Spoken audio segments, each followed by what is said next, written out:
Okey, baru-baru ni tular mengenai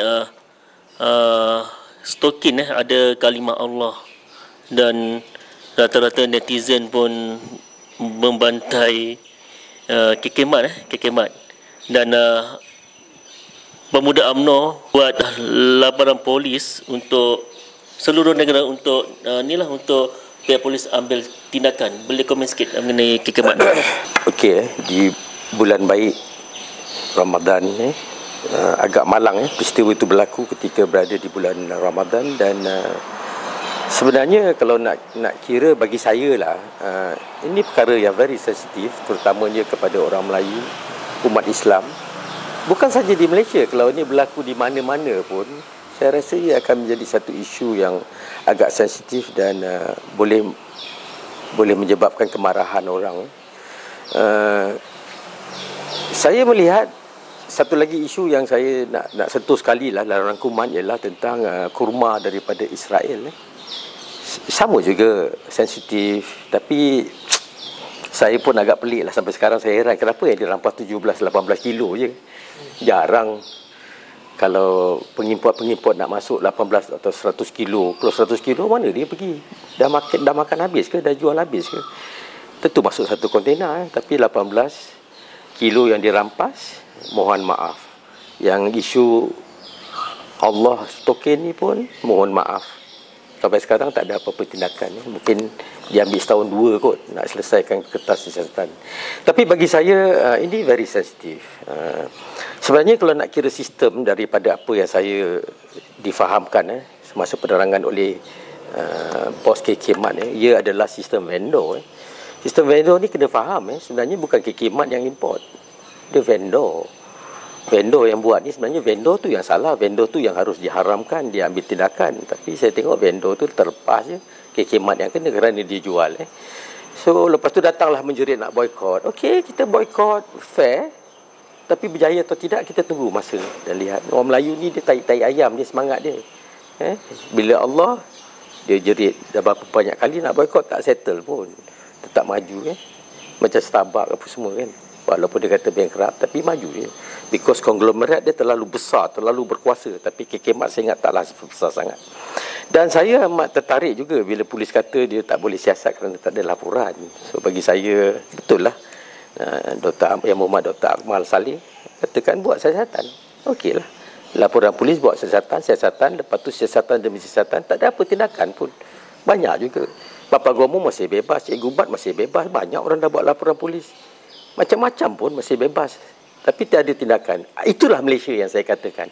Sebab itu Malaysia kita kena ingat kita ada banyak undang-undang. Kita dalam negara yang majmuk berbilang kaum, sensitif. Banyak statement yang dikeluarkan sama ada oleh politician ke tak politician ke. Tapi saya tengok tak ada apa tindakan pun dia ambil. Setakat ambil statement orang polis media ramai. Tapi tak ada tindakan, tak ada pendakwaan dan sebagainya. Sebab itu bagi saya the buying power of the Malays is very important. Sebab itu saya kata Starbucks boleh serap. Kita teruskan McDonald dan sebagainya. Tapi beratur juga saya tengok. Banyak juga orang Melayu beratur time-time macam ni. So bagi saya kita kena walk the talk, kita kena istiqamah dalam pelaksanaan undang-undang dan juga pendakwaan supaya negara kita tidak diperlekehkan. Sebab itu saya harap KK Mat harus menjadi pengajaran, dan bukan saja KK Mat, dan saya menyokong 100% tentang pemboikotan KK Mat ini, dan saya harap pihak berkuasa mengambil tindakan kerana ini adalah maruah dan Islam adalah agama rasmi negara. Dia tidak boleh kita sentuh. Ini macam 3R juga. Tapi saya mengulas ini sebagai pendapat saya sebagai bekas wakil rakyat, dan saya harap orang Melayu harus sedar bahawa cabaran kita makin mencabar untuk orang Melayu berada di tahap yang sepatutnya ada di sebuah negara yang berdaulat dan Islam sebagai satu agama rasmi.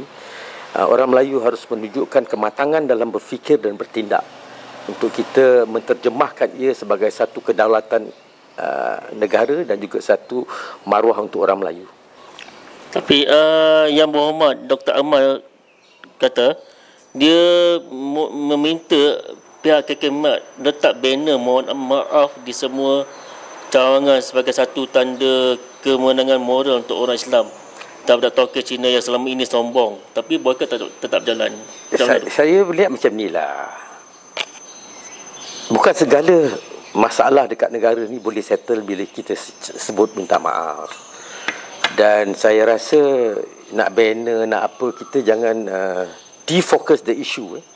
Dia dah cakap minta maaf, dia dah tunduk ramai-ramai. Ya, kita tengok kesan dia apa dia. Nak minta maaf lagi, nak ambil banner kemenangan. Bagi saya, itu kemenangan yang relatif lah. Kita jangan membakar lagi. Orang dah minta maaf lah. Cuma undang-undang is a rule. No one is above the law. The rules is the rules. We have to follow.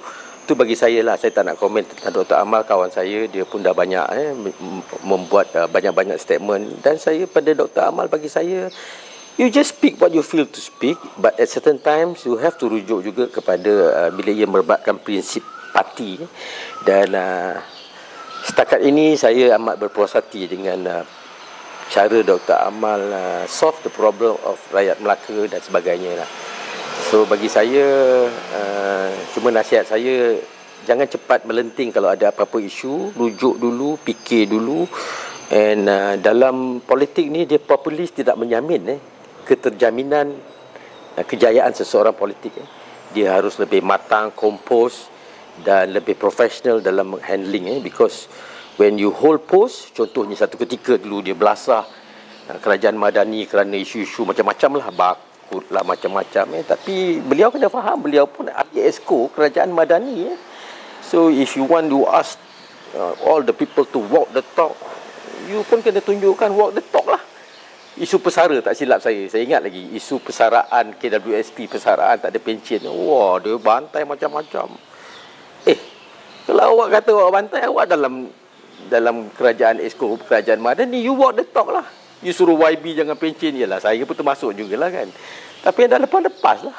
Kalau you tak nak pencen, you declare lah, saya tak nak pencen, saya tak nak ni, saya tak nak jadi tak kira lah apa pun. So bagi saya, just be conscious, lebih concern tentang sistem yang kita ada, dan kita hormati presiden kita dan juga sebagainya. Sekian.